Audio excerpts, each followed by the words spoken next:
వేదిక మీద ఉన్నటువంటి అతిరథ మహారథులకు, వేదిక ముందున్నటువంటి నా మాల రక్త బంధువులకు, అలాగే మహిళా తల్లులకు పేరు పేరున నా ఉద్యమ నమస్కారాలు తెలియపరుస్తున్నాను.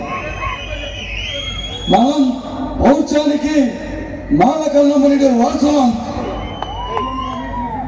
విశ్వసైన్యాన్ని చీల్చి చండాలినటువంటి బాబాసాహెబ్ అంబేద్కర్ మాల కులం మహానులం మనం. అలాగే స్వేచ్ఛకు, సమానత్వానికి, సౌభ్రాతృత్వానికి నిదర్శనం డాక్టర్ బాబాసాహెబ్ అంబేద్కర్.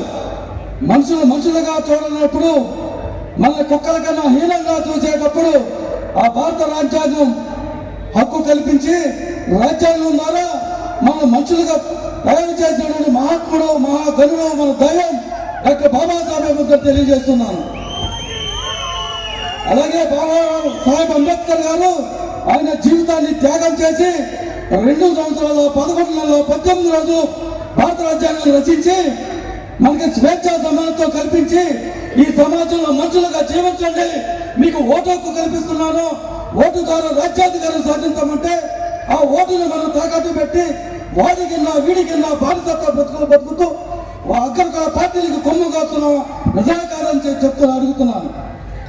ఏ రోజైనా రాజ్యాధికారం కావాలంటే మాదిగా ఉపకులాలందరూ కలిసి ఐక్యంగా ఉంటేనే రాజ్యాధికారం వస్తుంది.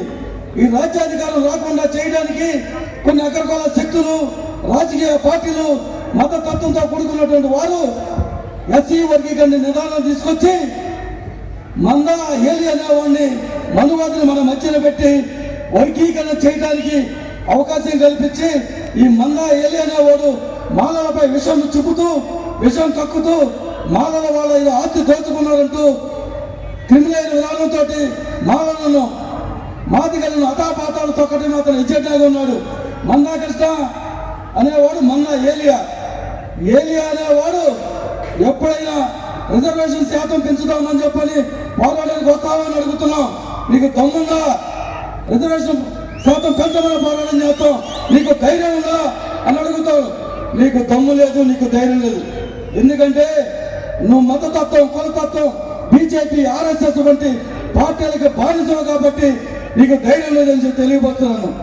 అలాగే ఆగస్టు 1వ తారీఖున ఎస్సీ వర్గీకరణ క్రిమినల్ విధానాన్ని సుప్రీంకోర్టు అమలుపరిస్తే ఆ తీర్పును నిరసిస్తూ ఈ రాష్ట్రంలో అనేక ఉద్యమాలు చేస్తున్నాం. అలాగే రాజారంజన్ మిశ్రా అనే ఐఏఎస్ కమిషన్ ఈ టీడీపీ ప్రభుత్వం, రాష్ట్ర ముఖ్యమంత్రి గారు ఏర్పాటు చేశారు. మీరు కులగణన జరగకుండా విభజన ఎలా చేస్తారని చెప్పని నూజివీడు సభ సాక్షిగా ఈ రాష్ట్ర ముఖ్యమంత్రిని అడుగుతున్నాం. అయ్యా ముఖ్యమంత్రి గారు, మా ఓట్లతో మీరు గెలిచారు, తస్మాత్ జాగ్రత్త. మీరు కనుక ఇదే విధానం కొనసాగించే ఒక కులానికో మతానికో మీరు కనుక సపోర్ట్ చేస్తే వచ్చే ఎన్నికల్లో మీకు కూడా జగన్మోహన్ పట్టిన గతే పడుతుందని చెప్పని మాల తరఫున తెలియపడుతున్నాం. ఓ మాల మేధావులారా, మాల ఉద్యోగులారా, మాల యువకులారా, ఈ విధంగా తరలి వచ్చి సభను విజయం చేయడానికి మీరు సహకరించినందుకు ఈ కమిటీ వారికి ప్రత్యేక ధన్యవాదాలు తెలియజేస్తూ, ఈ అవకాశం ఇచ్చినటువంటి నా మిత్ర బృందానికి పేరు ధన్యవాదాలు తెలియజేస్తూ, జై భీమ్, జై భారత్, జై మాల మహానాడు.